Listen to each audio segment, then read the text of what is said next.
Welcome to Wrestling with Heart, a podcast looking at pro wrestlers giving back to their community. Join me, Stanley Carr, as I interview wrestling's hottest names who use their platforms as entertainers to raise awareness and do community service. Hello and welcome to another edition of Wrestling with Heart. This is the show where we talk with professional wrestlers and professional wrestling personalities about their lives in and outside of the ring, as well as doing acts of charity work, community service, volunteering, and spreading positivity. We're always about the positive vibes here on the show, and with me right now, I've got a very special guest. He has worked for WCW as well as numerous promotions. Pleased to welcome the American Giant, Buck Brezner. Welcome to Wrestling with Heart. Thank you, my friend. It's a pleasure to be here. Thank you for having me. Absolutely. The pleasure's all mine. So tell me about your childhood. Where are you from? Well, I was born and raised in upstate New York, Syracuse, New York. I was born on August 15th of 1969, my friend. All right. Okay. Now, were you always a wrestling fan before you got into the business? At first, I wasn't. I was mainly into basketball. Then one day, my father turned the TV on. We saw the wrestling on there, and I looked at it. I'm like, this is real interesting. And before you know it, it just started to grow on me since I was a little kid, probably about 12, 13 years old. So you were always big into sports. You just mentioned basketball. Talk to me about your experience.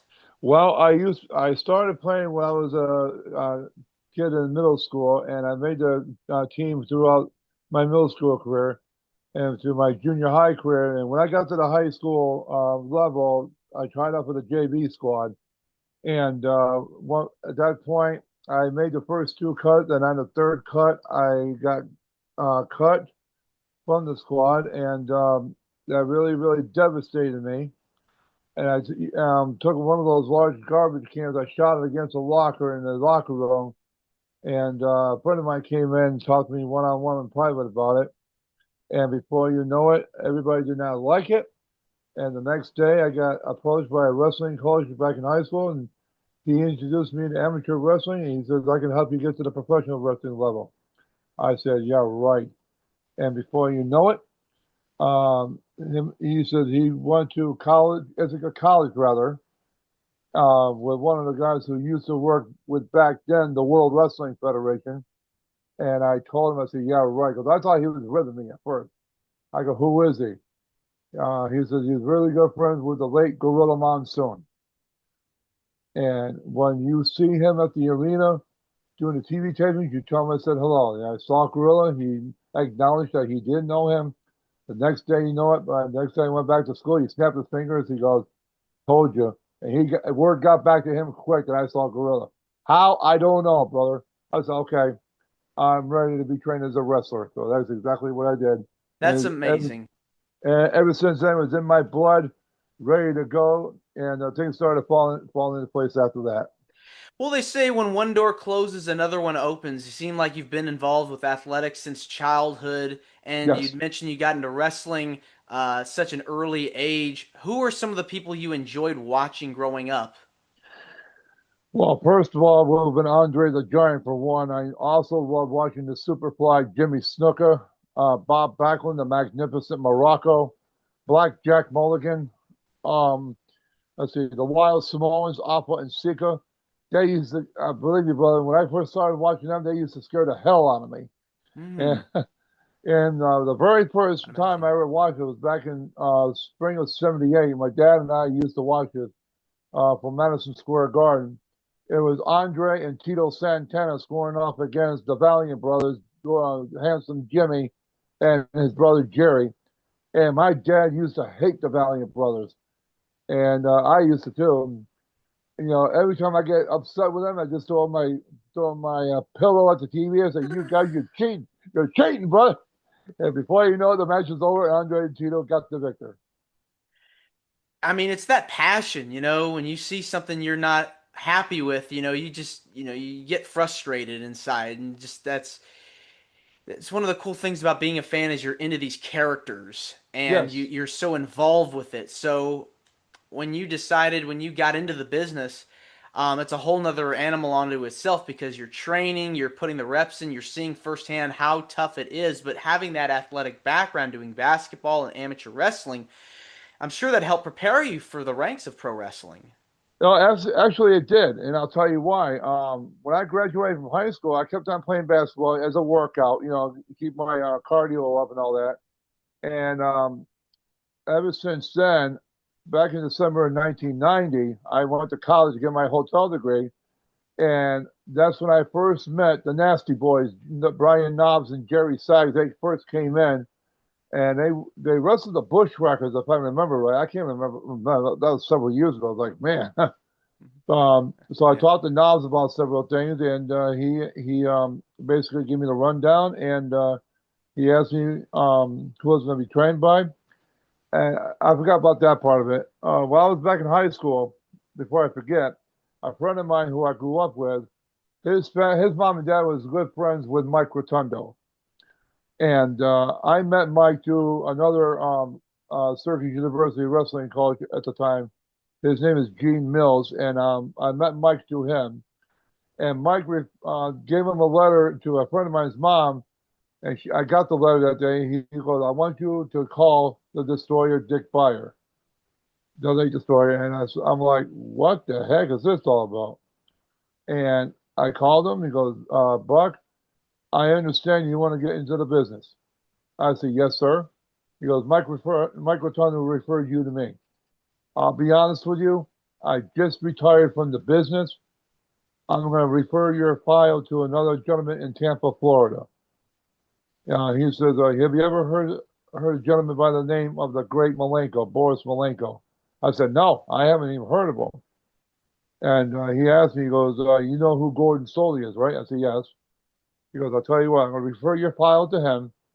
He will give you a call within 2 to 3 business days." Sure enough, brother, he called me. He and Boris and I had a really, really great conversation.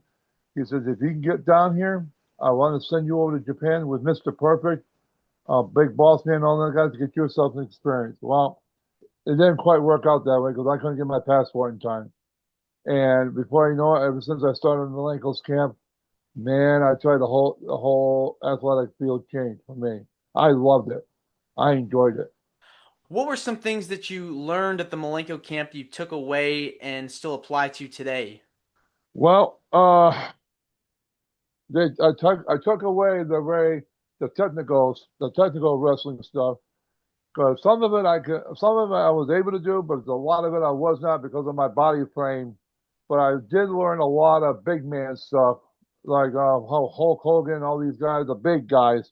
Yeah. Uh, it's much easier on me. As a matter of fact, one time Boris came up to me in the camp one day. He says, "I want you to work out with Glenn Jacobs," and I said, "Okay." He goes, "He's going to teach you some things."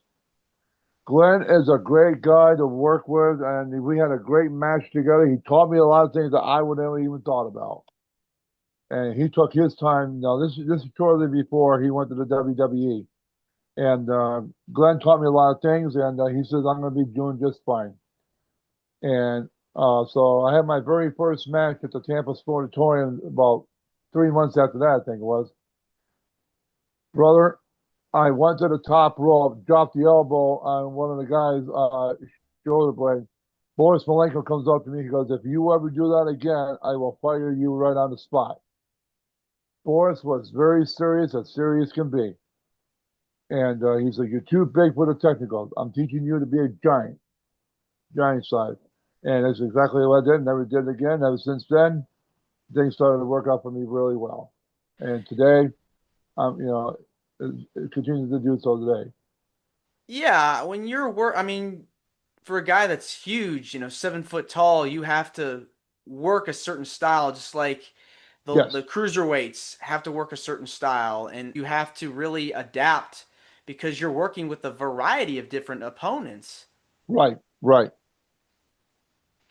And so, I'd imagine when you're in there working with a guy like Kane, Glenn Jacobs, hmm um, he's teaching you so much stuff. Um, were you nervous at all? Were you excited to be out making your debut or It's a combination of both. I had the butterflies for a long time, and Glenn told me that it's going to happen. happen when you first start. Just take a deep breathe in, breathe out, think about your match, and once you're in that range, a whole different ball game. The butterfly feeling is gone. And you're in there. Your mind's on your opponent, where you're going to be wrestling, and get the crowd involved the best you can.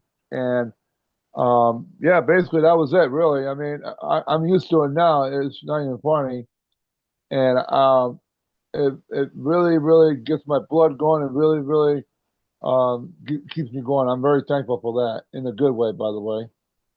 But Yeah. yeah, I mean, you also got to work in WCW in the 90s as well. How'd you tell me about how you got signed with them? well, the one of the booker actually one of the bookers came up to me and says, "Do you have your gear with you?" I said, "No, sir." And he says, "Would you like to tag up with Pistol Pez Watley to wrestle Scott Hall and Kevin Nash?" I said, "Sure." I said, "I'll do that. That's not a problem." I guess Pez's partner at the time had to work late or something. He couldn't make it. So I went back to my hotel room, got my gear, and they said, "You'll be going on night show in an hour and a half." I said, "Okay. We got to get you cleared through Paul Orndorff first." And Paul did clear it. And he was the road agent after he left the WWE. And Paul cleared it. And then we had the match, and it was a great, solid match. And I had, even though I got beat up, so to speak, by Kevin and Scott, yeah, so to speak, it's the experience that I was looking for.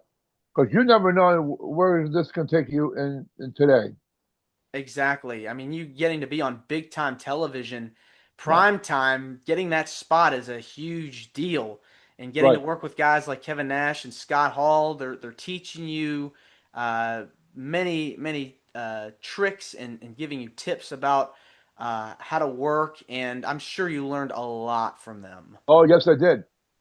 And after that match, Eric Bischoff and Arn Anderson came up to me and goes, "You did a really, really good job, young man, and keep up the great work, and you're going to go places."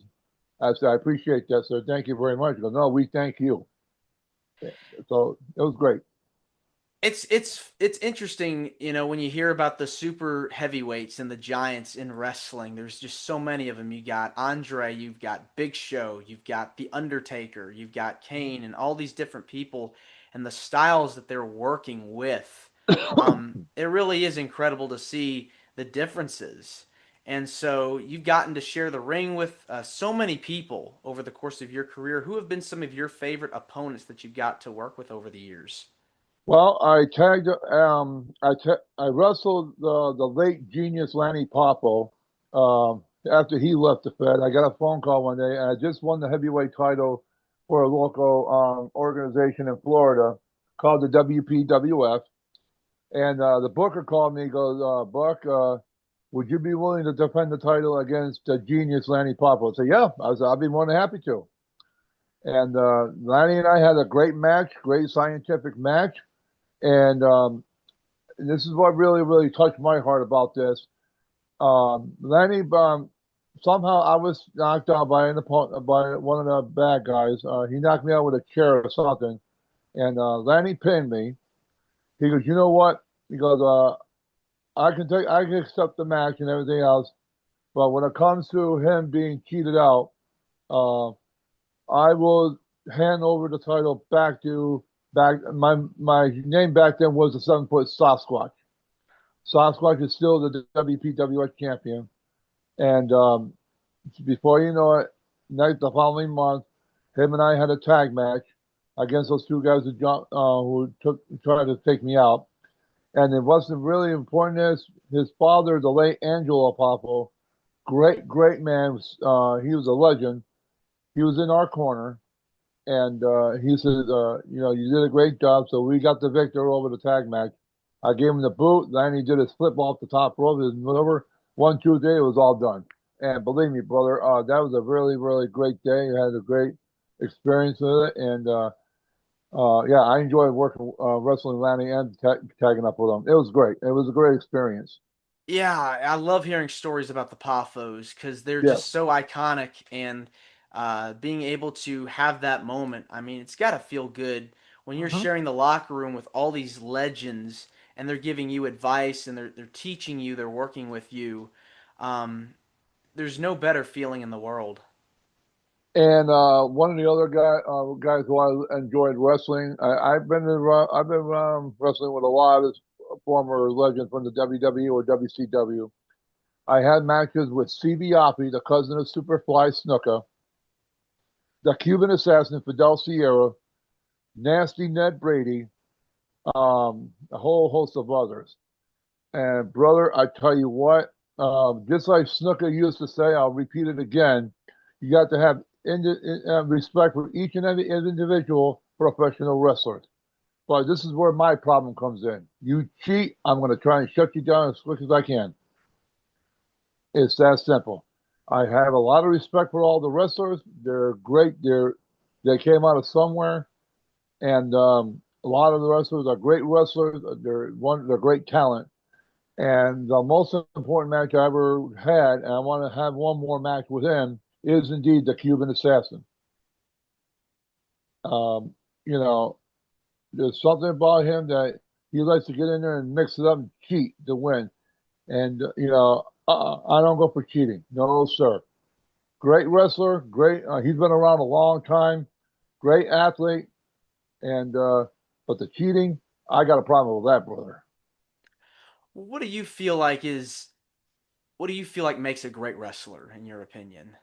Training hard, having a good heart to put it in, dedicating to the sport, and just learning all the time.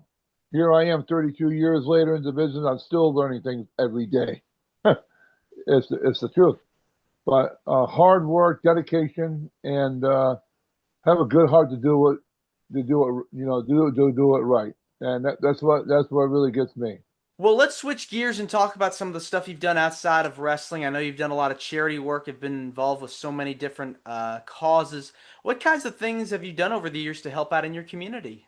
Well, first thing, on my main job outside of wrestling, I'm a residential caregiver in a group home who I work with clients who have behavioral issues or health issues. I help them out. That's my main job at the moment. I'm also a motivational speaker about bullying. I cannot stand bullying, brother. Number one, this world is a world of peace, not bullying, where people go around beating people up. And I'll give you an example. I was in Denny's one time in Florida, not too long ago, rather. These three teenage boys came in, and you know how they mess. Excuse me. You know how they mess around after school, have fun, whatever. Hmm. And I caught an eye. I thought something's wrong. Something's not right with this picture here. And I thought, let it go, whatever. 2 minutes later, after they came out of the restroom, two of them started beating this one kid up in the aisleway near the register. I'm thinking, excuse my language. I said, "Oh hell no!" And they ran out the door. I forced the door open, and with my deep gimmick voice, I said, "Hey, break it up!" They all looked at me. I said, "Do you guys mind telling me why you're beating up on this young man?" They could not answer me. I said, "I'll put it to you this way. This is a place of peace where people come in and eat dinner and whatever. If you guys do this again, there's two things that are going to happen.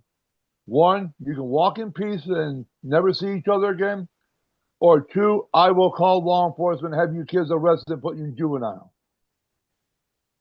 This is a place of peace, not torment." Yes, sir. Yes, sir. One started mouthing off. I said, "I don't want to hear the mouth off. This is the deal." One of them afterwards, and this is no joke, one of them looked at me after. He goes, "Excuse me, can I ask you a question?" I said, "Yes."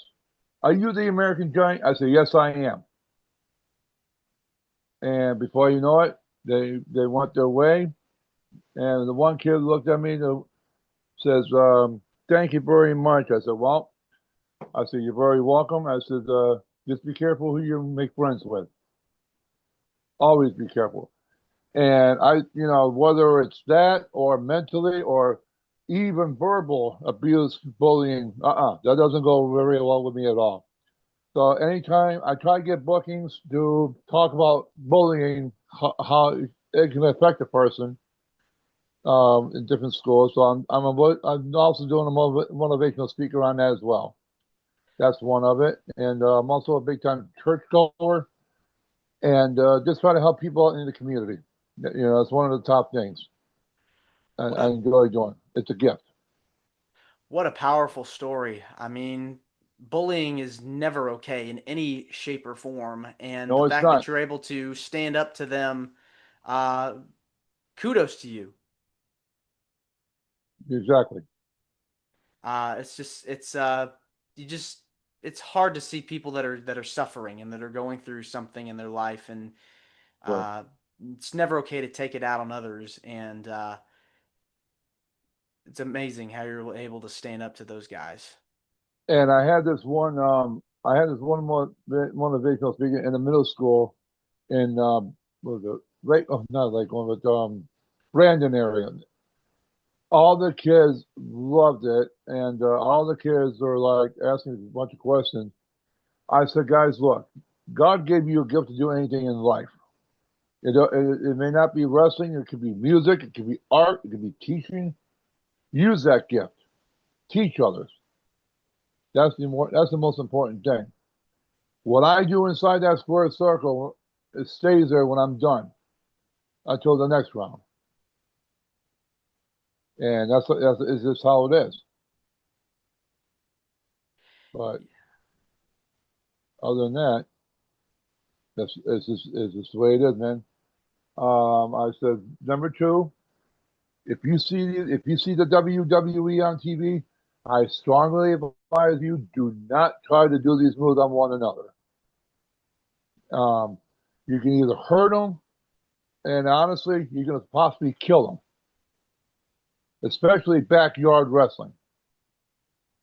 And one promoter called me, and you'll be like, what? One promoter called me asking me if I want to wrestle a backyarder.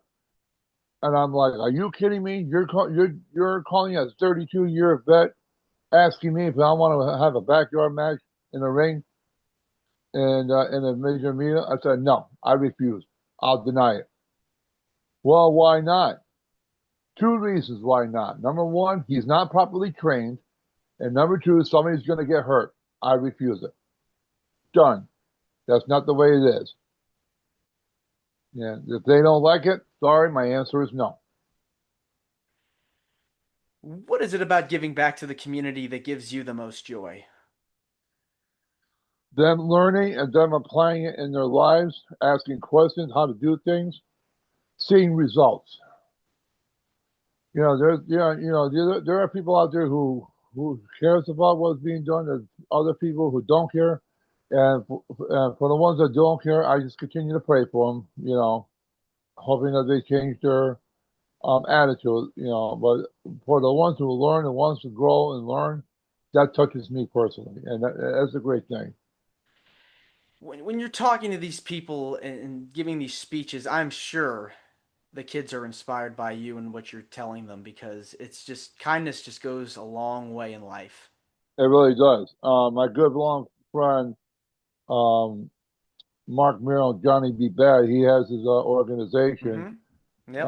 Mark is doing a tremendous job. He does, he and I has that thing in common. Speak to the people, trying to help them out, even the kids. Kids growing up in school, that's where it all starts, man. If you don't have the leadership in your home, they lead by example, then problems will create. And it's like just just help them out. I mean, they're human beings just like we all are. It's just that simple. And Mark's done a tremendous job with his organization. I commend him for it. God bless him, man. I mean, I've known Mark for a long time. Him and I were both up from Syracuse area of Central New York, and God bless him. He's done great. He shared testimonies what he went through, and God's changing his life as well. I mean, I commend him. I tip my hat off. When you talk to these kids after this, you're finished talking and giving your speech, did they come up to you? Do you hear from them? Any reactions? Yes, sometimes I do get reactions. As a matter of fact, about 2 weeks later, I think it was, I got a big envelope with a bunch of letters in it from the kids. We really, we really appreciate you coming in. We loved it when you came in and shared stories and all this and that.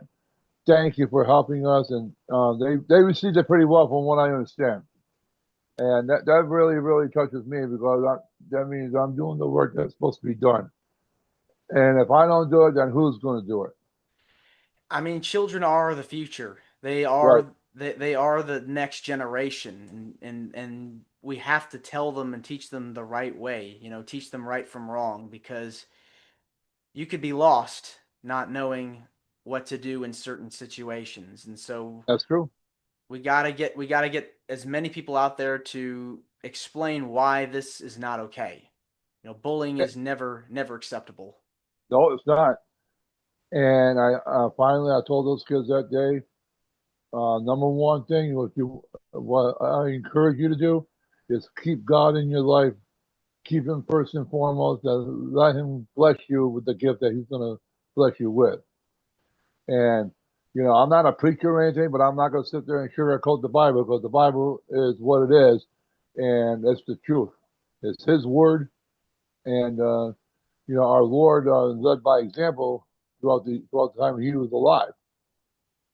You know, and it's very important. The kids need to learn this stuff, and they're in the world of darkness. A lot of them are, and they need to see the light and learn the truth. It's what we got to do. It's keep on doing that, and spreading positivity to other people, kindness. Uh, this has been wonderful getting the chance to speak with you, Buck. I want to say thank you for coming on to Wrestling with Heart. It means a lot to me and to my listeners and viewers that are watching this on YouTube. Where can people find out more about you and what you're doing? Well, you go on Facebook. My manager created a page. Go to the official website, the American Giant Buck Brezner website, or you can go to my personal page. We share the information together in case someone misses it on one, they can catch it on the other. And if they like to message me, that'll be fine. I have no problem with that. And basically, if any bookings that comes out, they can always private message me and give me a call anytime. I mean, I'd be more than happy to come out and wrestle in the match and just keep doing what we're doing, man. All right. Well, thanks again, Buck, and you're more than welcome to come back. I appreciate that. Thank you, sir. All right. Take care. You do the same, my friend. Bye-bye. This is Wrestling with Heart. I hope you found this podcast to be informative and entertaining. If you did, please hit the subscribe button and look out for the next edition.